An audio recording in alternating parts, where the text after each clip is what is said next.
You can no longer do business in a shady way. Eventually, not just one person's going to find out. You're going to have this ripple effect of many groups of people, and then all of a sudden it's splashed all over a site like BetaKit.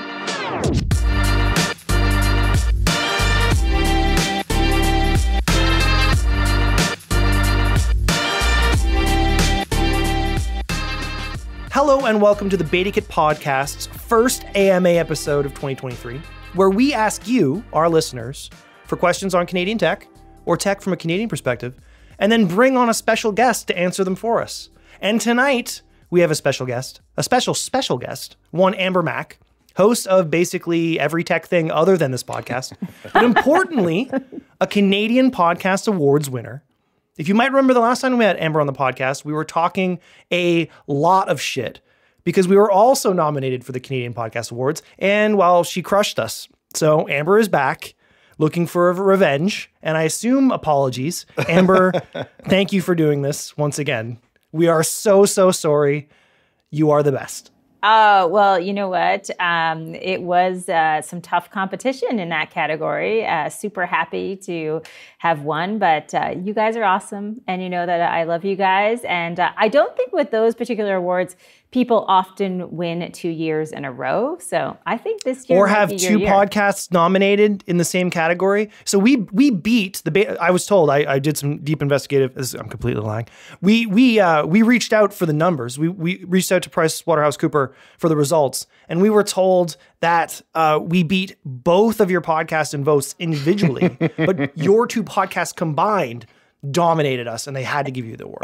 None of that is true. I don't think we were not allowed to vote for ourselves. I don't think we got a single vote, but I did spend half an hour recording an acceptance video that no one ever saw. Ah, yes, I did that as well. Those are always fun. Okay, let's go to our first question, which, Amber, it's a doozy. Thank God you're here. Generally, I would say that the question we were most asked preparing for this podcast is, what the fuck is going on in tech?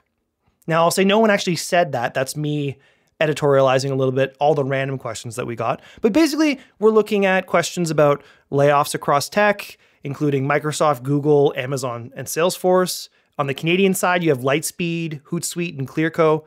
The latter two who just replaced their CEOs again. And then I guess Lightspeed also swapped their CEO last year. Amber, the question I'm going to pose to you about all of this nonsense to start the year: do you feel like, as Omer Ventures' Damian Steele put it to me on Twitter when I was sharing at the sad news of all these companies, that he'd prefer to say that Canadian tech is getting scrappy and fighting the fight and not backing down? Or would you say that the current start to January of 2023 is maybe a little bit less optimistic given the number of companies replacing their CEOs, cutting back on talent, and probably other things that we haven't reported on yet?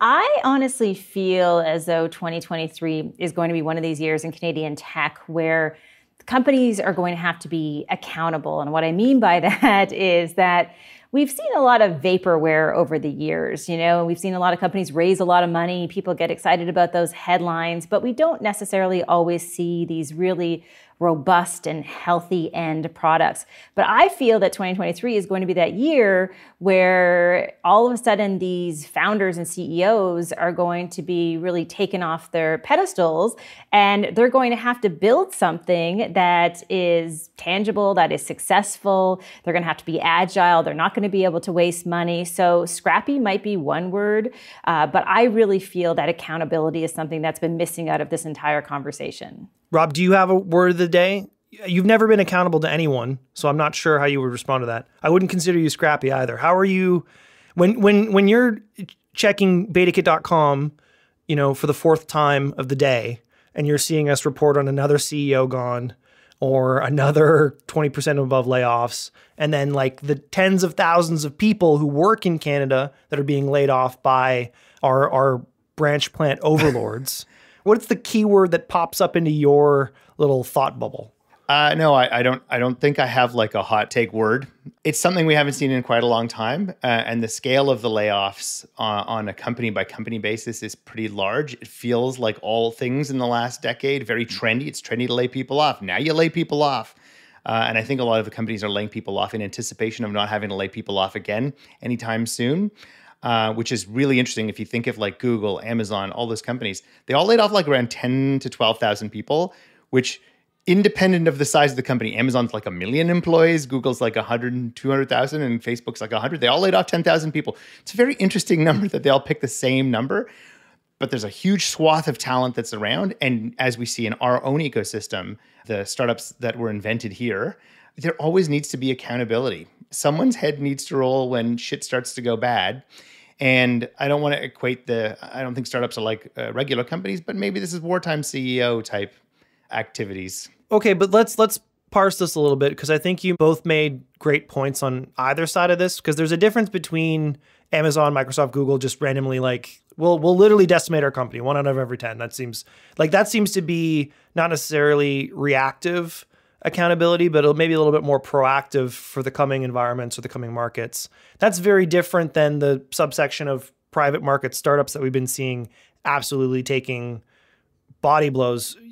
Would you say like we can have our scrappiness and our accountability set by stage here? Is there a difference? Because Damien has been on this podcast, very positive person. He was very publicly in the middle of last year saying these super marked up valuations are going to hurt people, particularly employees who all of their options in the company are now worthless. We're seeing that across the board where certain private companies are worthless. Can we judge the accountability on two different scales? Because I'm sure it's tidy business for all of the FANG companies to say, you know what, we did hire a lot of goobers around here, and maybe we can trim our belt a bit, get a share price bump, and not deal with so many questions about whether or not you should come into the office or work remote. That's a different consideration than the wartime CEOing that we're seeing of CEOs being replaced. There's just a new war every week, or there's some... I was going to make a bunch of war analogies, but that's probably not the right thing to do here.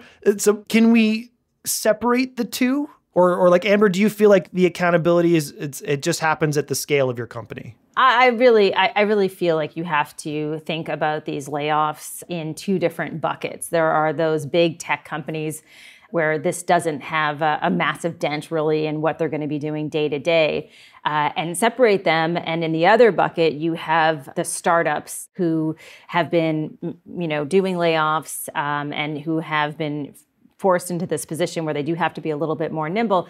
I think that's where I talk about that phrase of accountability. I think they have to be more accountable for what they're actually building. And I think what's really interesting too is that we seem to be scared in the technology industry to have a conversation about the fact that maybe there's a flaw in leadership and maybe there's an issue with poor planning. For some of us during the pandemic, many businesses did well during the pandemic if you were in the technology sector. That didn't mean that all of those businesses decided to go and just, start hiring everybody who came their way, because we all recognized that this was going to come to an end.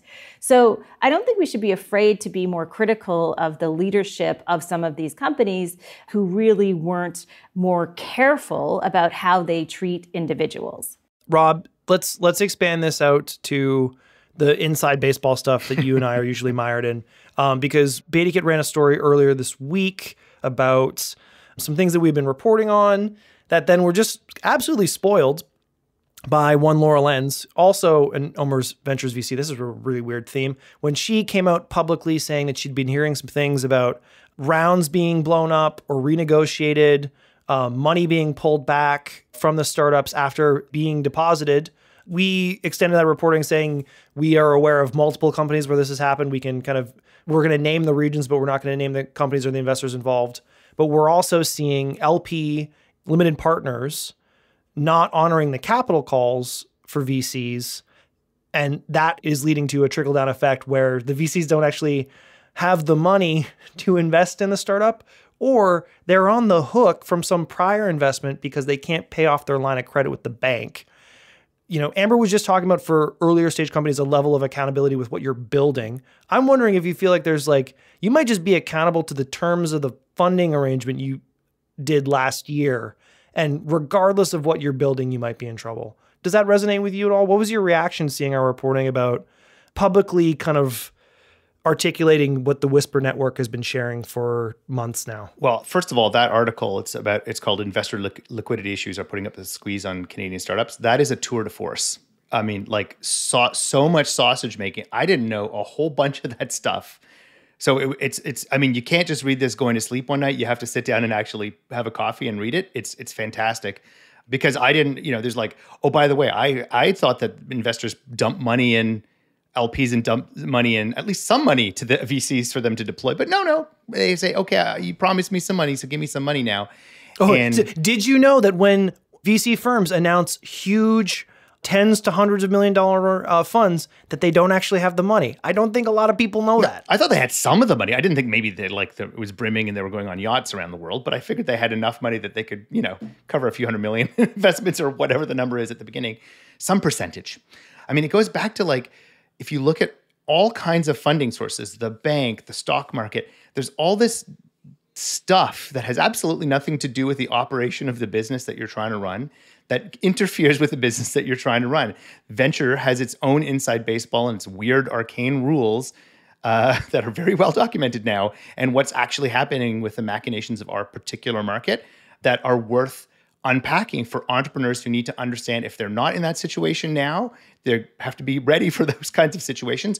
And those who are considering venture capital, who are starting down that track, it's not going to be easy for the next few years. You're going to get to a point where maybe I've not said it on the show, but maybe about 10 or 12 years ago, there was something called the Series A crunch, where all these companies were getting early stage money. It was really easy to get people to write you a check. But then all of a sudden, they all ran up against only like 3 people were writing Series A checks. Not really. And all these companies died because they couldn't get money because they didn't have enough capital to deploy at that stage. And I'm wondering if we're seeing these kind of undulations of how the venture market works, which is weird and opaque and that are now being brought to the fore, that allow people to plan better, allow entrepreneurs to plan better about what they're going to do. And the one thing I want to say before I shut up is my favorite part about the article, it was this line. It was like, oh yeah, they wire money in, the LPs wire millions and billions of dollars in, but they do it on an ongoing basis as the capital calls come up. And then the line was, calling capital regularly also increases the wire transfer fees investors would need to pay. I can just see somebody saying, I got to wire $20 million, but that $79 fee, I just don't know if I want to wire it because of that $79. Anyway, just made me laugh. Hey man, it's always, you gotta be watching the IRR. But it sounds like what we're saying is, let's put big tech aside for the startups here, whether it's a Series A crunch or kind of the inflationary crunch of COVID coming home to roost, that these founders, these scrappy fighting founders, as Damien referenced them, are going to have to be really accountable for the decisions that they make going forward, the products that they're building. But like, they're going to be held accountable for like things completely out of their control, such as the upstream impacts of like where they get their money from and where those people get their money from, which is probably why everyone's wondering what the fuck is going on right now. Well, I mean, I think also it really speaks to what we're seeing across many different sectors, which is kind of this erosion of trust. I mean, it feels like this in many areas, whether it's media or government. And I think that becomes hugely problematic when all of a sudden those founders, those entrepreneurs aren't able to put trust in these investors, and these conversations kind of break down, and they don't have the money at the end of the day. That's going to have an impact, like you said, through the Whisper Network, that makes people a little gun shy about moving forward, and that erosion of trust can kind of chip away at innovation happening in this country. So there's always that ripple effect that can take place. You're 100% right. I had a very long phone conversation with one Canadian VC today who is, one, wanted me to tell him who the LPs were, but then two, very much concerned that these stories and public conversation about this would have a negative impact on the Canadian ecosystem from a trust and brand perspective. Like, you can't trust these investors, you can't trust these circumstances, which I completely understand, because VCs worry a lot about signaling. Positive signaling, negative signaling. It's often signaling because you're just making random bets. They also told me that, like, as long as this isn't widespread, like if this isn't every LP investor or every VC firm, this stuff has happened before. Institutional LPs not honoring capital calls, pretty rare. Non-institutional, like Shopify person who suddenly wanted to become an angel investor, or that syndicate of dentists not honoring. That stuff happens all the time. And some of this is like that trust was more faith that the line was always going to go up. And then for people who've been here a little bit longer, it's like, no, it's always been pretty messed up. But do you think that there's a difference today in 2023 because you no longer have the sort of discrepancy of those conversations? Now you have this, very fast moving world where, you write an article on BetaKit and then it spreads and people share it. I feel like it's been happening for a long time, but I'm not sure that it has been put out there into the world in the same way. So to me, it feels like that's another part of this different world that we're living in today, is that you can no longer do business in a shady way. Eventually, not just one person's going to find out. You're going to have this ripple effect of many groups of people, and then all of a sudden it's splashed all over a site like BetaKit. Certainly not in Canadian tech. And I say this is the person who didn't found the publication, so I'm not responsible for it. But prior to BetaKit, there really wasn't a place for this type of reporting in Canada. Certainly there was TechCrunch in the States covering it, but there just wasn't recourse for this. I will say, I think the bigger issue, though, is that we talked about the previous eras, and those eras used to come in shorter cycles. Like 2000, 2001 to 2008, most people in their professional careers would remember both if they experienced them. It's now been like almost 15 years since a bad thing happened in tech, and certainly not this widespread. And I think there's just a huge host of people being like, whoa. I went to tech because this was the one sector where this didn't happen. And anyone as old and dead as Rob and I are like, oh, no, man, war never changes. This, you just gotta, I remember what it was like at Yahoo, man. Like, oh my gosh, I remember living in San Francisco, and the doors would just be locked when you went to your company. I mean, there was no severance, there was no information. And now it's only Twitter. You can't come. Yes, Elon is continuing that tradition. Good for him. Okay, let's go to our next question. This one is also interestingly about trust. Interestingly, it comes from another VC. This question is from one Tony Dagger, friend of the pod, Anthony Mushantev from RBCX. And this is really weird because he asked this question even though he was on the podcast before the end of the year talking about how transformative ChatGPT was. But his question is, what do you think about tech head fakes?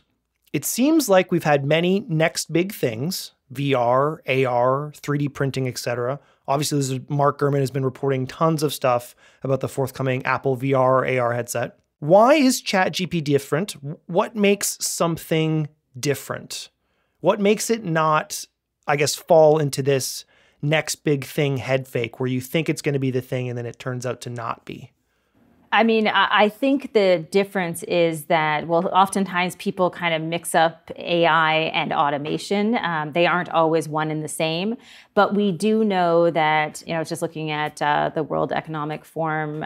They had written a report where they said that by 2025, 50% of jobs will be done by humans, 50% by machines. These are some frightening numbers for a lot of people. So I think AI will have a different impact in many ways because we're going to see jobs being partially replaced or entirely replaced that are fueled by AI and automation. That's different than even e-commerce or many of these other trends that we've seen over the past few years. I don't believe that those have had as big of an impact on people. And, I said it to someone recently. I said, there's someone sitting right now in a call center doing customer service who has a really good, happy life. They live in the suburbs. They like their job. It's steady. They have friends there. And they have no idea that AI and chatbots are going to impact them in a way that we all know. I mean, that's the thing to me that we sort of forget about this conversation, is that impact on individual workers and people. So I think, to me, AI does actually feel a little bit different than some of these trends. Like, I don't think any of us ever sat here and thought like, well, VR is going to affect a family living in the middle of Saskatchewan. Like, we didn't have those conversations in the same way that we're talking about AI and automation. Yeah, that's that metaverse thing where it's like, if everyone does it, then it'll be cool. But everyone has to do it first. And these are directly, can you actually, we've been on the podcast talking about this for many episodes now, but we also picked it as one of our big stories of 2023. Do you have any generative AI, ChatGPT stories? I almost wanted to use your new social headshot when we were promoting you come on the podcast, and I thought that is a little too Scanner Darkly for my taste. Do you have I use ChatGPT to script my latest award-winning podcast episode type story, or what's been your interaction with the tools? It's all a fraud. That's the way that we won. It's all voice assistants. Are you a VTuber? Scripts. 100%. Have you ever met Amber in real life? Hey, we've had lunch recently. True, we've had lunch. If she's not real, we're not real, and I'm not willing to have a simulation conversation. Exactly. No, I think one of the things that I've tried to do a lot, and I would encourage other people to do this as well, is to use a lot of these tools in my day-to-day. So I recently subscribed to Jasper. If you're familiar with Jasper, it allows you to do things like copywriting and creating newsletter promos for my newsletter, those type of things. And I can pick from, one of 10 different copy scripts that they put out. So I've been using them day to day to try to understand sort of how they can complement the work that I already do. And to me, that feels like, one of those pieces that people forget when we talk about this technology is that sometimes you can just get immersed in it and just try to use as much stuff as possible. So for me, there's a bunch of tools. Like even when I'm doing keynotes, I'm speaking about 5 or 10 tools that people can try right away that are built on AI that can actually help them in their day-to-day so they can start to understand the impact that this is going to have and the impact that, ChatGPT or whatever other service exists out there that could be similar. And that's why you're a pro, because I remember you doing the same thing for social media tools back in the day and being all over the place for that. And meanwhile, Rob and I are just like, wouldn't this be weird? No, this is wrong. We are not doing the work trying out the tools. We are just speculating as to who's going to lose their job. So you didn't use Lensa to see your AI avatars? You didn't try that? My partner did, and she was very excited. I was just like, this is a really easy way to create D&D characters. But I'm also, again, as a creator myself, let's use that term as broadly as possible, I have strong feelings about how visual and let's say audio creators over the last 20 years have been effectively screwed by every technological development. I know that there's some lawsuits ongoing right now from some of the artist housing platforms because it seems like their creations have been sourced to do this stuff. I also know from social that like you and your data is the product or the tool and service of the product. That used to be a 5-brain type way of seeing the internet. And now it's like right up front. It's like, no, give us your photos and we'll turn it into something cool. Like they're saying the quiet part loud now. So I just haven't been super eager to turn myself into NFTs or shit like that. I will say for my mother for Christmas, I got her an Ancestry.com subscription because I know when I was younger, back when you used to just like do that in like a book, she was very interested in tracing our family tree and stuff like that. So I got her that subscription, and then I did use some photos of her father, my grandfather, that she had sent me, and then turned them into those living picture images. One, because my grandfather died before I was born, so I never saw him. So the idea of seeing someone who looks quite a bit like me in motion, I just wanted to see what that would be. I prefaced this to my mother by being like, you might really love this. This might be touching and emotional for you, or it might be the most horrifying thing you've ever seen. I'm going to send these to you now. I don't know what the answer is. And she was like, a little bit of both, but I appreciate you doing it. Rob, I know all of the weird things you're using AI for, but I want to go back to Tony Dagger's question.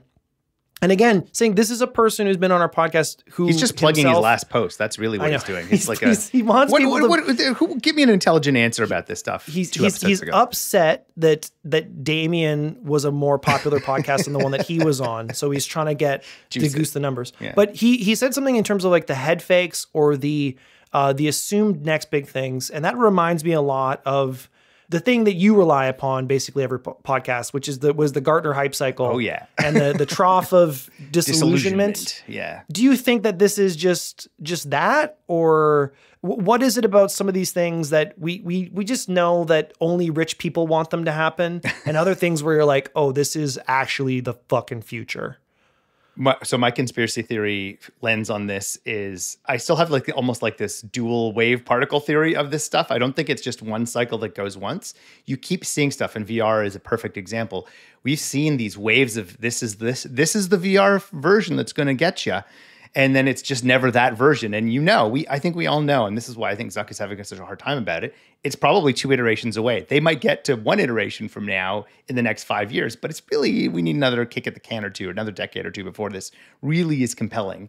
And so I think, first of all, we've had a bunch of AI work going on for a while. Second, I think there is some whiplash because every company from about, 2018 to 2020 had AI in their name somewhere, .ai, and they weren't. They were just bullshit. They were just bullshit chatbots, and now it's cool chatbots. Well, no, they were just like kind of really AI. They're just taking TensorFlow and then changing it to French. Like there wasn't really that much technology going on.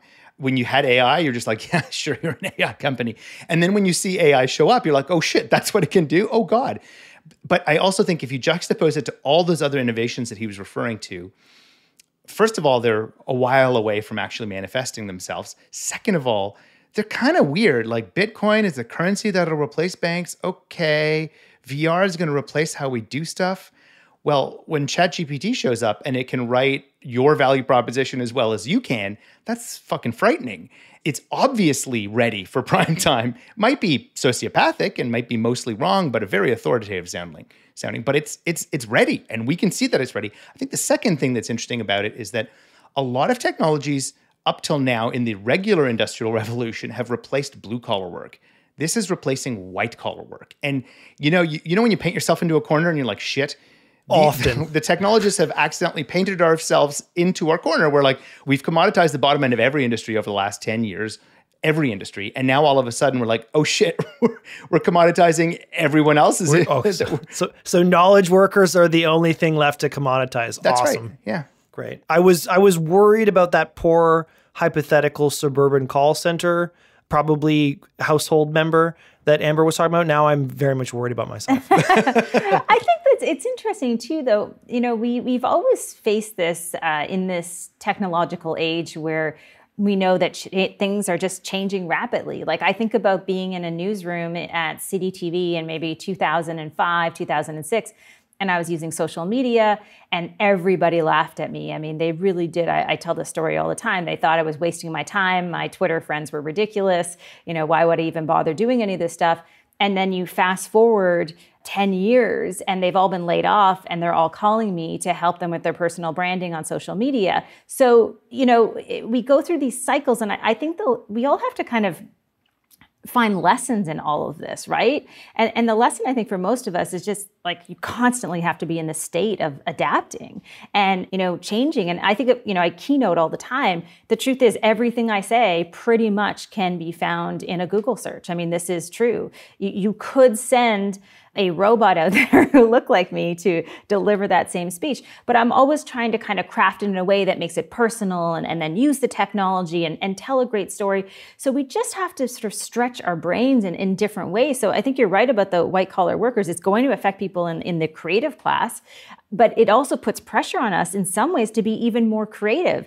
And that's where I see the opportunities that kind of exist there is that, hey, let's push ourselves further than we've ever had before, because we know that, the AI can go to a certain point with the creativity, but what are those personal stories that I can tell? What do I know about the future that, the chatbot isn't able to, search and piece together a story? What can I imagine? We still have that creativity that can be totally explored. Yeah. One thing I'm sure is that podcast hosts will be totally fine. Okay, this leads to the next question that we have, which we're going to get to after a quick word from our sponsors. Hey founders, are you considering building your startup on AWS? From Ada Support to Neo Financial, Canada's top startups build on AWS, but they don't do it alone. So whether you're looking for help solving a technical challenge, hiring the right engineers, or finalizing a fundraising round, AWS has all the resources you need to get started. There's a reason more startups build on AWS than any other provider. AWS is here to help you succeed from inception to IPO. To learn more or to start your cloud journey, go to www.aws.amazon.com/startups.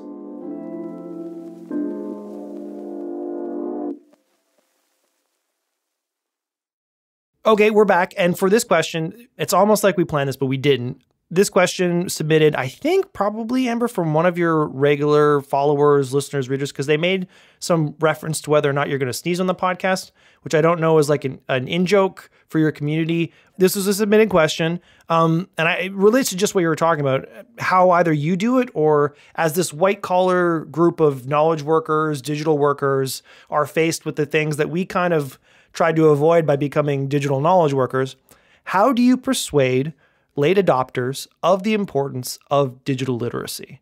And I think this question is really interesting because up until maybe a year or two ago, I would have given the same pat answer I would have for the last 15 years.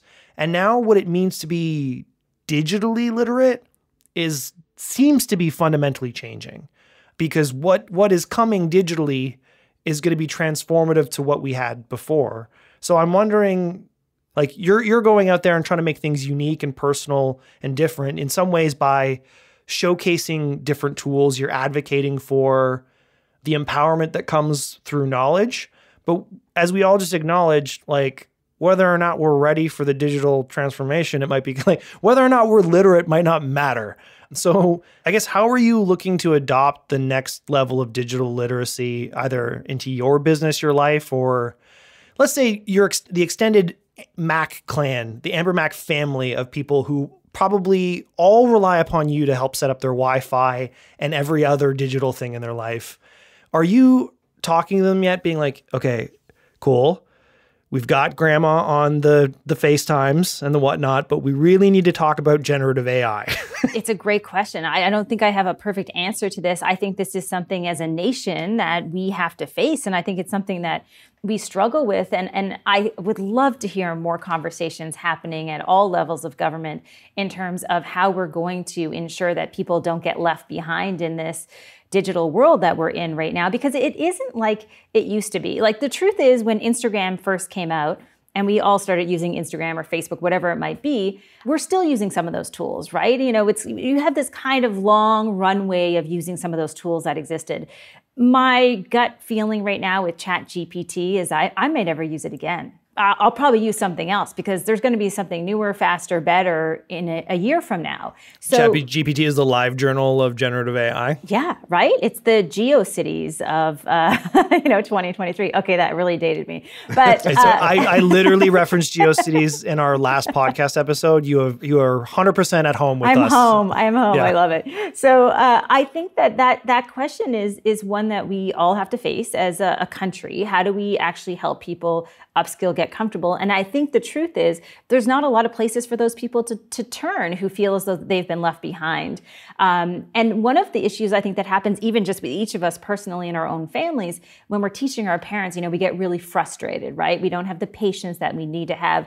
And I was just reading something recently where people learn better from their peers. And I think that's kind of fascinating to think about these peer networks at different ages, and how there's going to be lots of 70-year-olds, my parents included, who are actually pretty tech savvy. Can they go and teach their peers and show them the things that they want at that stage of life? I feel like that's the way we're going to get in with these different groups of people. And that becomes critically important. And I don't think we're there yet, but I think starting with health is a great place. Like, if you understand, my dad wears a wearable like I do, and then he can see all this data that has been outputted, and he understands like what an impact this has on his life, because now he has that power. If you start with something that has sort of that personal impact, to me, that's almost like a gateway drug to technology for all generations. Oh, he'll start power gaming the rest of his life? 100%. Okay, I dig that. Yeah, like he's texting me every morning, I'm beating your recovery, like these are my stats, like that becomes something where we can do that, together. And health is such a great place to start when it comes to technology, because we're in a healthcare crisis, and more of us are going to have to manage our own health, and technology can at least own a little piece of that. Or vote for new elected leaders so our healthcare isn't privatized. Or just vote. Yeah. How about just vote? Rob, I'm going to take this down a slightly different track for you, because I know you're not going to give a better answer than Amber. But also, on the last 2 episodes we've put out, we've talked to an AI law expert about Bill C-27, which is trying to regulate this stuff where the government comes in. And Stephen Marsh, and the combined conversations of those are like, well, it seems dumb to try and regulate this stuff because they're trying to regulate a process that actually is unknowable by design. And the bills are like weird anyways. Like they're not even attacking that component. Like it's difficult to regulate, and you also can't regulate things where the whole thing is you put magic into a box and information comes out. At some point, we're going to need some social support from our institutions when it comes to the literacy here. This can't be purely individual responsibility because this tech functions at a scale way beyond us. If all those podcast hosts and customer support workers suddenly get laid off because their jobs are useless anymore, that's no longer an individual problem, that's a societal problem. Where do you see this digital literacy and the importance intersecting with, let's say, just our federal government, which has heretofore there's been a long series of Globe articles this week about the government's innovation agenda and how not so successful it's been. And they're not even trying to mess with this stuff really yet, except through Bill C-27. Where's our institutional digital literacy coming from? I think we have to have some empathy for the government here, for anybody trying to make any policy around this stuff. It's like, imagine trying to regulate the internet just before the dot-com boom. Who the hell would have known? Asterisk. I'm going to come back to this in a second, but you can't know all the things you don't know yet. It is literally in the middle of gestating. You just made the GeoCities joke, meaning it will be the ChatGPT itself might be completely useless. Website coming here soon. Yeah, like the flashing emoji under construction GIF. Yeah. No one will know what the hell we're talking about. But fuck them. I don't care. No, that was just for us. If you don't know it, look it up. Yeah, exactly. If you can, on the Wayback Machine. It's the thing that looks back on anyway. So we can't know what we don't know yet. We didn't know how society was going to change. So it's hard to pre-legislate the negative effects of the thing that is in the middle of gestating. So I think like we have to be somewhat fair to the policymakers because it's changing very quickly, even for those of us who are literally in this space and whose jobs are hanging on by a thread. But the other thing that we can do is, from a policy perspective, that my counter argument to my own argument is read the book, The Chaos Machine, about like how social media was engineered in such a way to do a certain kind of thing. We know things about AI. Like, I'm going to make a really nerdy reference here. I have a degree, one of my degrees is in psychology. And, 100 years ago, the way that they used to do things with Skinner is they used to like ring a bell, the dog would salivate, and they're like, oh, I don't know what's happening inside there, but it's a black box. We'll never know what's inside. And then in the 70s, they're like, you know what? Maybe we should pay attention to what's inside the thing. And then they came up with theories there. So AI strikes me, having spoken to many CTOs in the AI space, it's just a black box. Even they don't know what the hell is going on inside there, but it's some sort of reinforcement learning. But it doesn't matter because good things come out the other end. So what we do know is bias in, bias out. So we can think about how those models are built. And we should probably understand what's going on inside of those things. So I think understanding the affordances that these technologies have, what we do know and don't know, means that you will be able to predict some of those kinds of negative effects or side effects that you can't really anticipate. So we don't have to just pretend like we don't know what's ever happened. We can just like, let's see what happens. We have to be fair and say they can't, but also allow for the fact that we've been down this road before a couple of times with very disruptive technologies. Even Canada played a leading role when we came out with the sharing economy rules, or with Uber and Airbnb about 5 or 6 or 7 years ago. We can figure out how to do those things and make tentative legislation. The one last thing I'll just say, sorry, is when I think digital literacy, I don't think that the government imposes digital literacy. There's an educational component to this that we have to not forget. We are, as Canadians, I think North Americans, we're not very media literate to begin with, to look critically at the media that we're consuming. And I think we're probably, I would argue, worse digital literacy, understanding what these tools are and how they work, what they can and can't do. Well, now we're talking education. We're back to the provinces again, and I want to avoid that. Well, I'm just saying it's not just about law.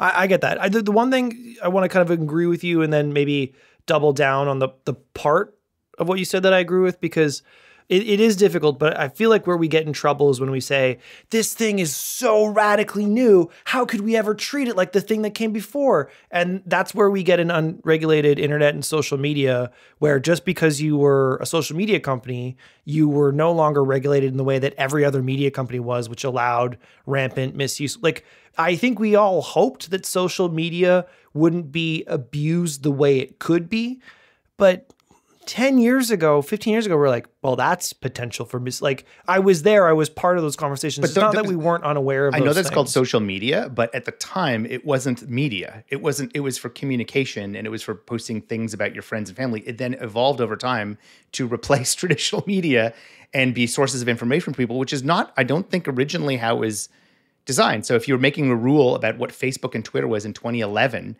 it's very different than what it is in 2018. So you would have made the wrong rules.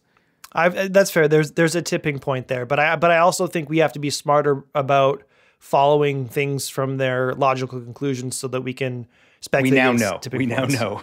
Yeah. Amber, do you have any thoughts on that? Because again, I think we've noted here we're kind of all of the same era here, and we all remember the excitement around social media that fundamentally no longer exists. No one is happy or excited about social media. Even people who are obsessively using TikTok every day aren't doing it because they like it. They are doing it because their eyeballs have been forced open, Clockwork Orange style, an Anthony Burgess nightmare, and they can't look away from the algorithm. No one's like, yeah, when I was using LiveJournal or have my MySpace top 5, I wasn't thinking about the darkest timeline at that point. But we have to know that the darkest timeline is out there now, right? Because we're living it. Yeah, I mean, and I think what we have today is just, we know that social media is surfacing so much of the anger and hate and division that exists kind of day to day. And so that's a lot of what we're getting on social media. You know, I no longer really go on Twitter and say, hey, where should I have lunch today? Hit me up. That would seem like a very weird thing. Like I have to think of something, a little the idea more of the concept of a tweet. I'm sure all three of us have attended a tweet up, which for people listening to this who don't know what that is or can't even consider it, it was literally, hey, we're all random people on the internet.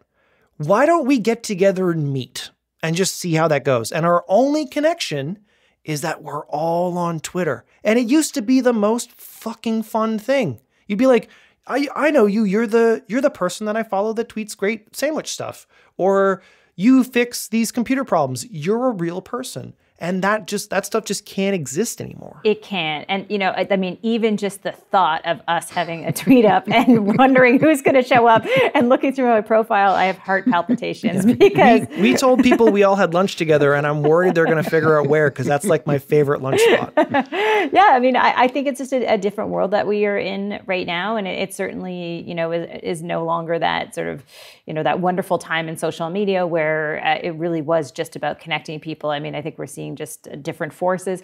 But I also think, again, just to go back to the leadership conversation, maybe we're going to have a new generation of leaders who start companies, and they start them because they want to be able to help people. They design technology differently. I think that's still possible. Like, I'm still a little bit optimistic about that, but I feel like these have been the darkest days, and I hope that we can go back and, perhaps learn from them, because people are going to look back at this time and just, see this as a real tipping point in terms of the division in our society. You know what I like about you, Amber? It's your Atlantic Canadian optimism.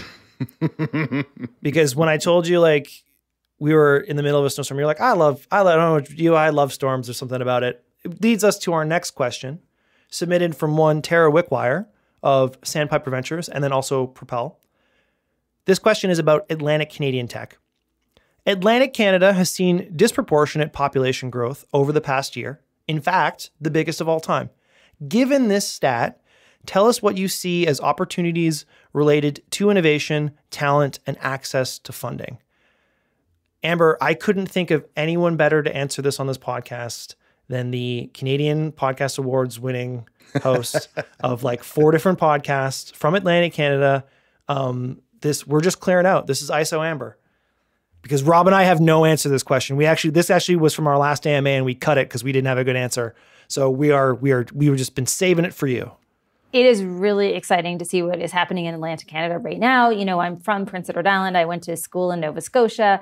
And so I just love this idea that people are able to start businesses out east in a meaningful way and to find the talent. Maybe that's remote talent. But there is infrastructure and there is support in Atlantic Canada for people who are starting businesses. I mean, for many, many summers, I would go to Charlottetown, Prince Edward Island, and we would go to the Startup Zone. It was this beautiful event space where you could just go in, and there were a dozen plus companies that were in there that were building their businesses, people dropping in all the time. There is something happening in Atlantic Canada that doesn't, I think, get enough attention. But I do think it is possible now to go and start a company in that region. And I think on the innovation front, I mean, that's good news for all of Canada, knowing you don't have to be in these centers anymore. I'm not going to say that we've screwed it up in some of these centers, but at least you can start fresh in Atlantic Canada. There are no horror stories The yet. coastal air. Yes. Rob, do you want to say that we've screwed it up, or should I say that we've screwed it up? Okay. We screwed it up. And fait accompli. I would say that your answer appeals to me as a true Northern Ontario boy. I think maybe some of the optimism is that we are saturated in some of these urban centers, some of these tech hubs with tech, and it is inescapable. But there are places in the world where this is still, if not novel, emergent and additive.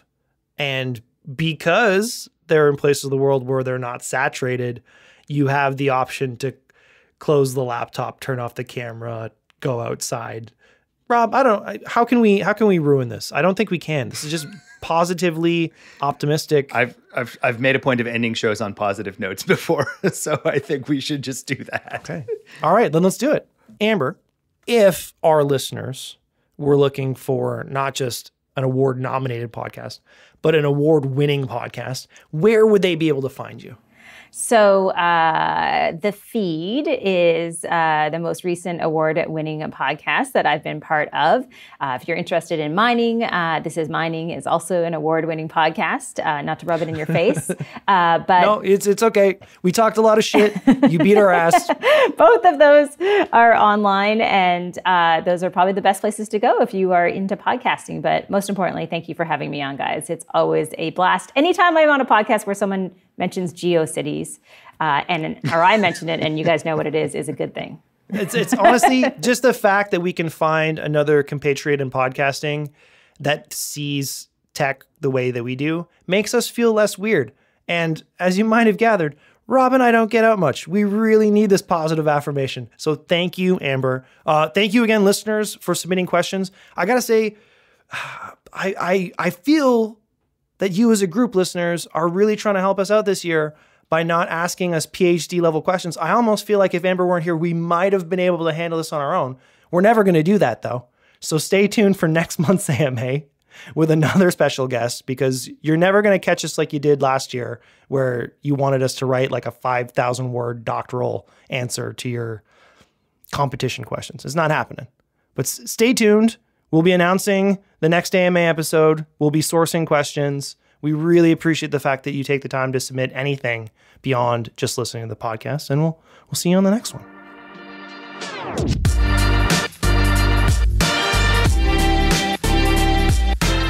The BetaKit Podcast is produced by BetaKit Incorporated. It's edited by Katie Lohr, and its hosts are Rob Kennedy and me, Douglas Saltis. To learn more about how you can support this podcast, head to patreon.com/BetaKit.